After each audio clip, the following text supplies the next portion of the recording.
Hello friends, मैं Baldev Singh Randhawa. Friends, ALU Jaipur द्वारा LLB first year और एलएलएम फर्स्ट ईयर के कॉन्स्टिट्यूशनल के पेपर में प्रियम्बल टॉपिक दोनों में एक जैसा ही शामिल किया गया है और दोनों में एक जैसा ही क्वेश्चन आपसे पूछा जाता है। तो आइए जानने की कोशिश करें। प्रियम्बल प्रियम्बल दो शब्दों से मिलकर बना है, प्री प्लस एम्बल। प्री का मतलब होता है पहले और एम्बल का मतलब होता है slow walk. Slow walk. Meaning of the preamble. आप जानते हैं कि जब भी आप कोई किताब पढ़ते हैं, चाहे वो आपके सिलेबस से संबंधित हो, किसी स्टडी से, या किसी भी तरह की कोई भी किताब आप उठाएंगे, तो उस किताब को खोलते ही उस किताब के शुरू होने से पहले ही आपको एक या दो पेज पर लिखा हुआ हिंदी में मिलता है भूमिका या प्रस्तावना, और कभी कभी लिखा रहता है लेखक की कलम से, या इंग्लिश बुक है तो by the author's, from the author's desk, इस तरह के शब्द लिखे होते हैं। उस एक या दो पेज या थोड़ी सी अपनी बात से लेखक ये आपको बताने की कोशिश करता है कि वह बुक क्यों लिखी गई है और उस बुक को पढ़ने के बाद पाठक को उसमें से क्या हासिल होने वाला है। तो आप कह सकते हैं कि प्रियम्बल जो इंट्रोडक्टरी पार्ट होता है किसी भी बुक का या किसी भी टॉपिक का, उसी को ही प्रीएम्बल कहा जाता है। यानी प्रस्तावना जो आपको उस लेख या उस किताब के बारे में जानकारी दिलाती है, उसी को प्रीएम्बल कहा जाता है। फिर आता है ऑब्जेक्ट। ऑब्जेक्ट का मतलब होता है, ऑब्जेक्ट और पर्पस दोनों का हिंदी में मतलब एक ही होता है, उद्देश्य। लेकिन ऑब्जेक्ट जो है उसको आप कह सकते हैं शॉर्ट टर्म में एक्शन टेकन, इंग्लिश में कह सकते हैं action taken to achieve a गोल। यानी आप कोई भी गोल जो प्राप्त करना चाहते हैं उसके लिए आपने क्या एक्शन लिया, उसी को ऑब्जेक्ट कहा जा सकता है। लेकिन पर्पज जो होता है वो इससे थोड़ा आगे होता है। पर्पज होता है कि लॉन्ग टर्म में आपको इससे क्या फायदा मिलने वाला है, या एंड रिजल्ट उस चीज का क्या होने वाला है, इसी को पर्पज कहा जाएगा। यानी दोनों का सामान्य मतलब एक है, लेकिन लॉन्ग टर्म में दोनों का मतलब थोड़ा थोड़ा अलग होता है। ऑब्जेक्ट उसे कहा जाएगा, उद्देश्य, जो आप तुरंत कोई कार्रवाई करते हैं किसी उद्देश्य को, किसी एम को, किसी गोल को पाने के लिए। लेकिन पर्पज होता है कि जब हम उस ओर बहुत बढ़ चुके होते हैं और उसके बाद हमें क्या हासिल होता है। तो यहाँ संविधान की प्रस्तावना में इसको सिंपल ये समझ सकते हैं कि ऑब्जेक्ट वो था जो हमारे संविधान निर्माताओं ने संविधान निर्माण के दिन से लेकर संविधान पूर्ण होने तक जो किया, उसको ऑब्जेक्ट की श्रेणी में रख सकते हैं। और संविधान लागू होने के बाद आज तक और जब तक संविधान और देश रहेगा तब तक जो चलता रहेगा वो पर्पज की श्रेणी में होगा, पर्पज ऑफ प्रीएम्बल। फिर आता है स्कोप ऑफ प्रीएम्बल। स्कोप आप जानते हैं, स्कोप का मतलब होता है संभावना। तो संभावना क्या है, प्रीएम्बल की संभावना कितनी है। आप जानते हैं कि जब भी कोई किसी भी तरह का कॉन्स्टिट्यूशनल मैटर सुप्रीम कोर्ट के सामने आता है तो वो उस संबंधित आर्टिकल से उसमें से उसको व्याख्या करने की कोशिश करते हैं, और जब कभी उनको और जरूरत होती है तो फिर वो प्रस्तावना की तरफ आते हैं। प्रस्तावना में दिए गए शब्दों में और उस आर्टिकल संबंधित से उसका अर्थ निकालने की कोशिश की जाती है। यानी प्रियम्बल की संभावनाएं अनंत हैं कि जब कभी भी आप जितने भी फेमस केसेस पढ़ते हैं सब में ही उसके अंदर के आर्टिकल्स जो एक से 395 तक हमारे कॉन्स्टिट्यूशन में दिए गए हैं, उनसे लेकर और यहाँ आपका प्रस्तावना समेत हर शब्द को ढूंढा जाता है, उस शब्द की व्याख्या की जाती है। तो इसलिए आप कह सकते हैं कि प्रियम्बल का जो स्कोप है, प्रियम्बल की विस्तार की संभावनाएं या व्याख्या की संभावनाएं अनंत है।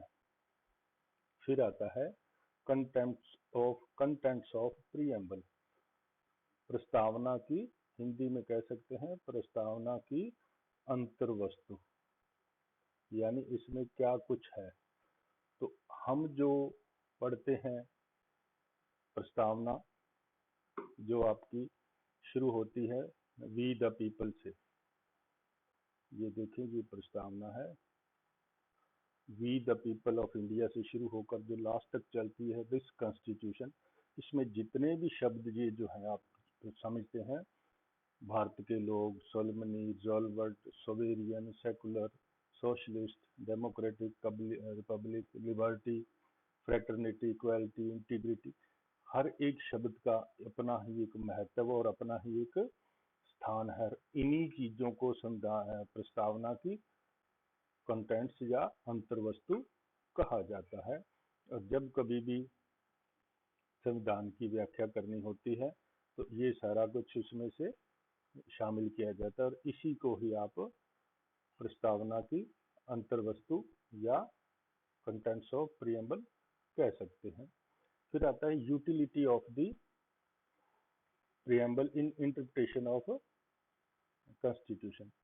अब ये जो आता है इसको कहते हैं कि संविधान की व्याख्या करने में प्रस्तावना की क्या भूमिका है, या प्रस्तावना का कितना उपयोग किया जा सकता है या कितना उपयोग है।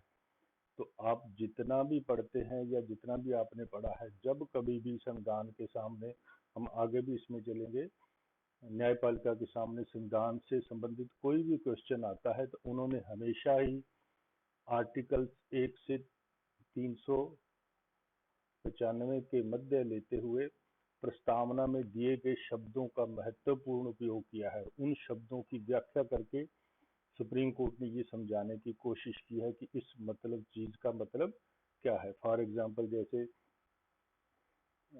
जो केस था बेरूबारी वाला केस, उसमें वी द पीपल, हम लोग को समझाया गया, सोवेरियनिटी को समझाया गया।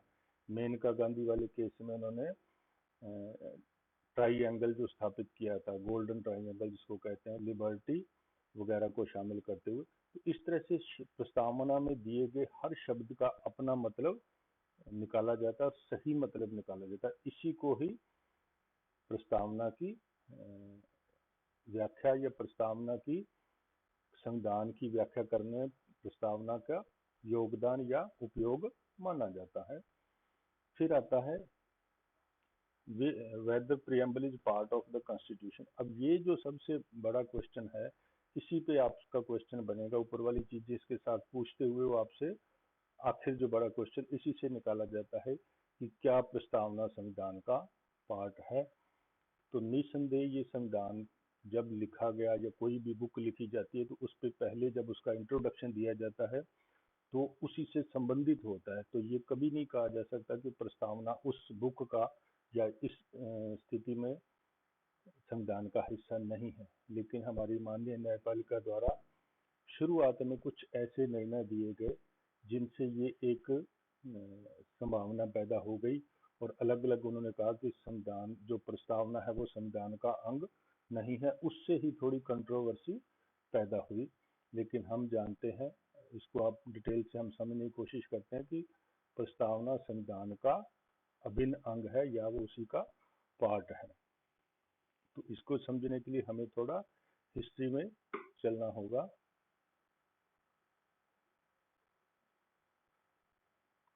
जब 1946 में कैबिनेट मिशन आ गया, और कैबिनेट मिशन की इच्छा और उसकी समर्थन के आधार पर ही देश में एक कॉन्स्टिट्यूएंट असेंबली का निर्माण हुआ जिसको संविधान सभा कहा जाता है।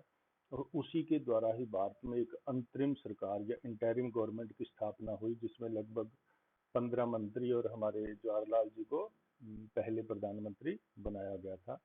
जब संविधान सभा के निर्माण हो गया, गठन हो गया, तो उन्होंने 9 दिसंबर 1946 को अपनी पहली बैठक शुरू की, और पहली बैठक के 5 दिन बाद फिर वो जब बैठे तो वहाँ 13 दिसंबर 1946 को पंडित जवाहरलाल नेहरू, जो तब की सरकार के इंटरिम प्राइम मिनिस्टर भी थे, उन्होंने उस संविधान सभा, जैसे आज हमारी संसद तब संविधान सभा थी, तो वहां उन्होंने एक प्रस्ताव पेश किया जिसको ऑब्जेक्टिव्स रिजोल्यूशन कहा गया। इस प्रस्ताव के यदि आप गूगल करेंगे तो आपको मिल जाएगा आजकल ऑनलाइन सारा। बहुत लंबी चौड़ी बहस चली थी, बहुत लंबा चौड़ा उनका भाषण था, लेकिन मुख्य बात हम यहाँ लेकर चलते हैं। तो उन्होंने वहां ये उस प्रस्ताव को पेश करते हुए संविधान सभा में कहा कि हम हमारे देशवासी या हमारे स्वतंत्रता सेनानी पिछले बहुत सालों से देश को आज़ाद करवाने और अपने कानून निर्माण के बारे में बातें करते रहे हैं, और ये हमें आज मौका मिला है कि हम अपने देश के लिए एक अपना संविधान बनाएं। तो हमारा संविधान कैसा हो, आने वाली पीढ़ियों, आने वाली सरकारों के लिए उसके क्या मायने होने वाले हैं, ये जिम्मेदारी हमारी है। और इसलिए मैं ये प्रपोज करता हूँ कि हमारे संविधान में ये बातें उसमें शामिल हो जाएं। तो शुरुआत उन्होंने की, proclaim India as an independent sovereign republic and to draw up for her future governance a constitution. यानी उन्होंने कहा कि मेरे द्वारा इस प्रस्तावना का ये प्रपोजल है कि भारत को एक स्वतंत्र, संप्रभु, गणतांत्रिक देश घोषित किया जाए, और उसके द्वारा आने वाले समय में जब सुशासन या प्रशासन किया जाएगा सरकारों द्वारा, तो उसके लिए एक कॉन्स्टिट्यूशन का निर्माण हो, ताकि हमारे जो आने वाली पीढ़ियां होंगी, आने वाले लोग होंगे, सरकारें होंगी, उनको हर चीज एक जगह लिखित मिले और वो उन चीजों को पूरा करें जिन चीजों के लिए हमारा स्वतंत्रता संग्राम चल रहा है, फ्रीडम फाइटर्स लड़ रहे हैं, और हमें ये जिम्मेदारी मिली है संविधान निर्माण करने की। तो मेरी ये ऐसी इच्छा है कि इस आधार पर हमारा संविधान निर्माण हो। तो इसको कहा गया ऑब्जेक्टिव प्रपोजल, उद्देश्य प्रस्तावना। और इस उद्देश्य प्रस्तावना पर फिर बहस चली, वहां सबने अपनी अपनी बातें रखी। तो उसमें कुछ चीजें जोड़ते और कुछ घटाते हुए उस प्रस्ताव को स्वीकार कर लिया गया। आखिरकार 22 जनवरी 1947 को स्वीकार किया गया, और ये माना कि हमारे पास इस तरह का एक ऑब्जेक्टिव आ गया है, ऑब्जेक्ट आ गया है, जिसके आधार पर हमें अपना संविधान निर्माण करना है। और फिर इस तरह से हमारे संविधान निर्माता लगभग 3 वर्षों तक संविधान निर्माण की प्रक्रिया में लगे रहे, और इस तरह से उन्होंने एक उद्देश्य से शुरू करके अपने संविधान का निर्माण किया। अब जब ये संविधान लगभग पूरा होने वाला था,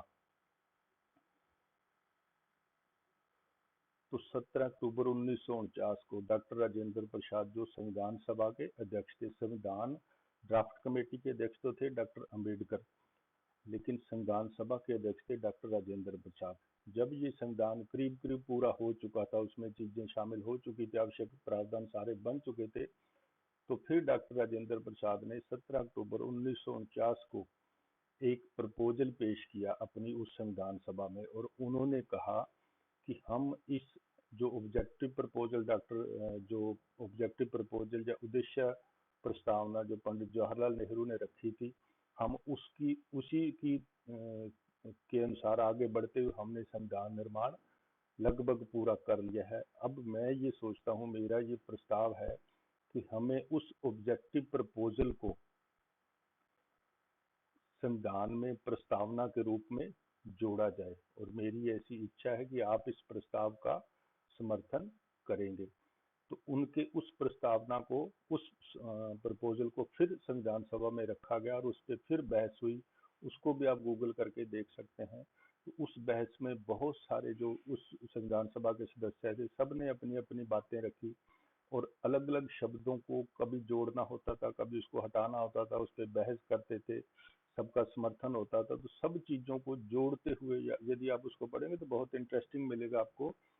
उसको जोड़ते हुए फिर आखिरकार जो मूल जो प्रस्तावना थी जो आज हमें मिल रही है, उस प्रस्तावना को आखिरकार 2 नवंबर 1949 को स्वीकार कर लिया गया, और ये कहा गया कि ये जो प्रस्तावना है, उस ऑब्जेक्टिव प्रपोजल को बदलते हुए या उसको शामिल करते हुए वर्तमान में जो हमारी प्रस्तावना बनी है, उस प्रस्तावना को सदस्यों ने 2 नवंबर 1949 को स्वीकार कर लिया, और अपनी सीटों पर खड़े होकर उसका समर्थन किया। और वो जो प्रस्तावना हमें मिली थी, वो प्रस्तावना हमारी ये वाली प्रस्तावना है, जिसको आज हमारे संविधान के शुरुआत में शामिल किया गया है, we the people of India, यानी हम भारत के लोग निम्नलिखित चीजों को शामिल करते हुए अपने देश को एक संविधान देते हुए, और इस पे जो फाइनल हस्ताक्षर किए थे वो किए थे 284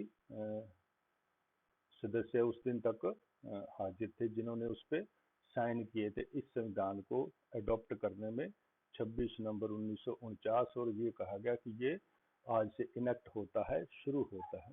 तो इस तरह से इस चीज को यदि आप समझें या कोशिश करें एक दोबारा, तो ये माना जाता है कि जो प्रस्तावना है किसी भी तरह से संविधान से अलग नहीं है।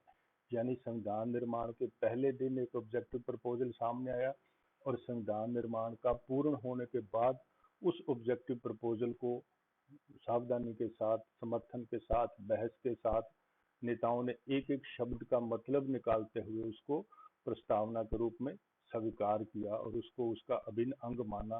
तो ये किसी भी तरह से नहीं कहा जा सकता कि प्रस्तावना संविधान का अंग नहीं है। तो फिर ये कंट्रोवर्सी पैदा क्यों हुई? तो आखिर ये कंट्रोवर्सी पैदा हुई हमारी माननीय न्यायपालिका के द्वारा।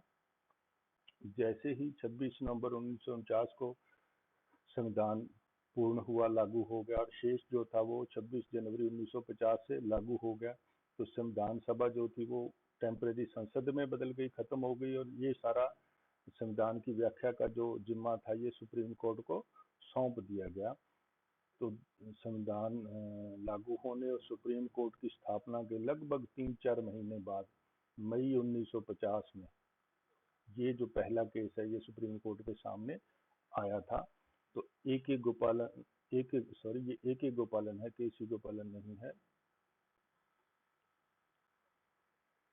तो ए के गोपालन जो पहले से ही 1947 से ही डिटेंशन में चल रहे थे, क्योंकि उनके मतभेद थे कई चीजों से, तो उनको जेल से रिहा करने के बारे में सुप्रीम कोर्ट के पास केस आया। तो उनका जो आर्टिकल 21 और 19 की व्याख्या करनी थी। तो वहाँ ये बात सुप्रीम कोर्ट ने पहली बार कही कि हमें आर्टिकल 21 और 19 की व्याख्या करने के लिए प्रस्तावना को या प्रियम्बल को पढ़ना जरूरी नहीं है, क्योंकि प्रस्तावना संविधान का हिस्सा नहीं है। तो ये बात उन्होंने पहली बार कह दी, और यहाँ से फिर ये कंट्रोवर्सी पैदा होनी शुरू हुई कि प्रस्तावना संविधान का हिस्सा नहीं है। दूसरा केस जो आया था 1960 में, बेरूबारी।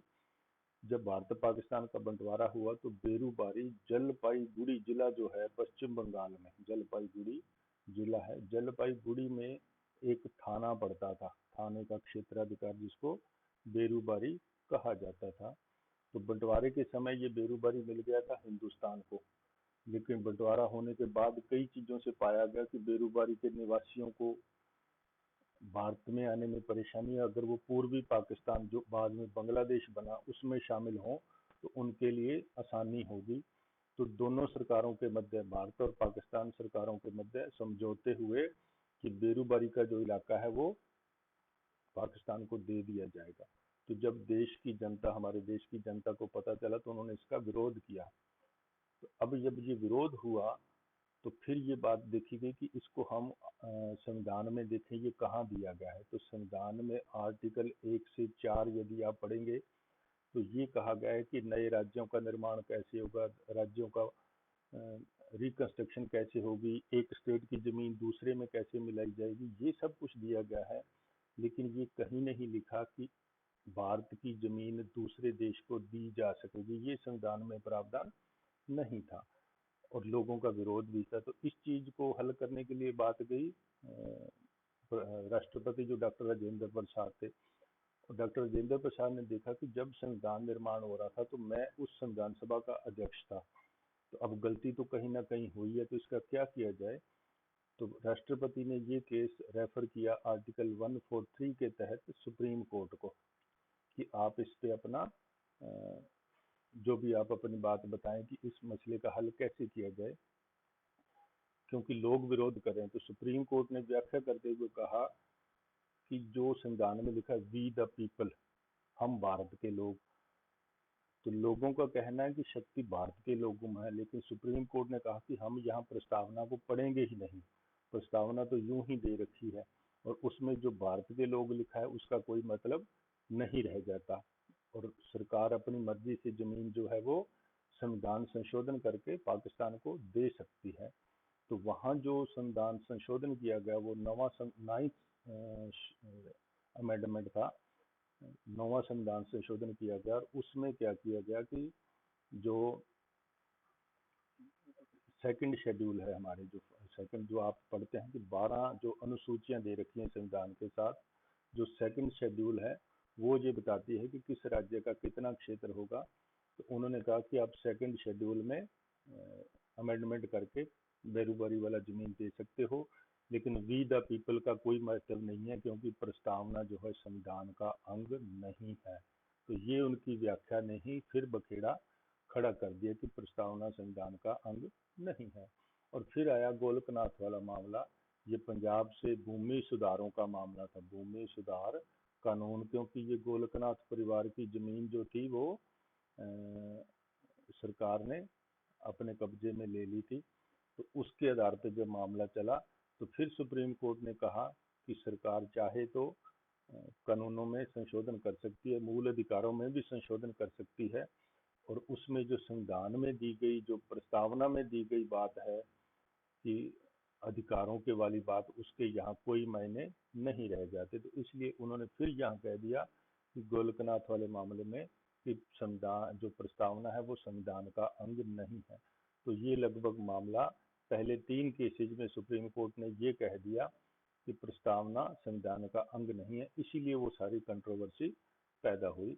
लेकिन फिर आया 1973 में मामला केशवानंद भारती वाला, ये भी भूमि सुधार कानूनों से ही जुड़ा हुआ था, क्योंकि यहाँ भी तमिलनाडु के एक मठ की जमीन सरकार ने ले ली थी, तो इसको भी तमिलनाडु भूमि सुधार कानून से जोड़ा जाता है। तब ये बात सुप्रीम कोर्ट के सामने आई, तो यहाँ 13 जजेज की बेंच ने ये फैसला दिया कि जब हम व्याख्या करते हैं संविधान की, तो प्रस्तावना के हर बिंदु को हम पूर्ण रूप से पढ़ते हैं, इसलिए प्रस्तावना जो है वो संविधान का भिन्न हिस्सा है और प्रस्तावना में भी संशोधन किया जा सकता है।